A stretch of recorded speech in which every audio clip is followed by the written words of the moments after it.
חמודה, מזל טוב ליום ההולדת, שתהיי בת 2. אוהב יהודה. כל הכבוד ליהודה. איפה הברכה שלך? סבא חיים.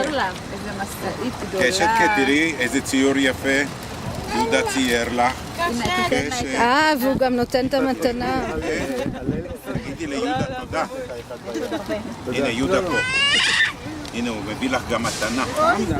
וואו, כל הכבוד. מזל טוב. פאפה.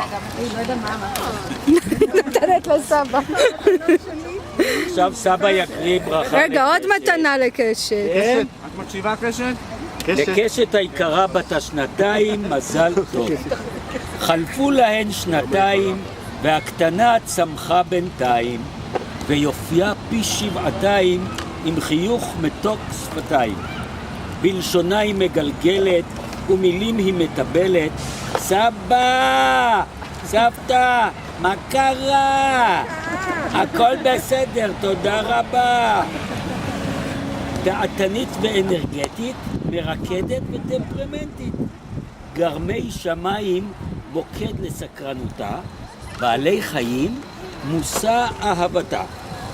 ומה נאחל לך בבת עיניים, יוסיף לך האל ברכות שמיים, עוד שנים ארוכות עם הרבה תוכניות, בשלל צבעי הקשת עם כל מה שאת מבקשת. וגם נחת להורים, מסבא, סבתא וברקת האוהבים. כל הכבוד! איזה סבא!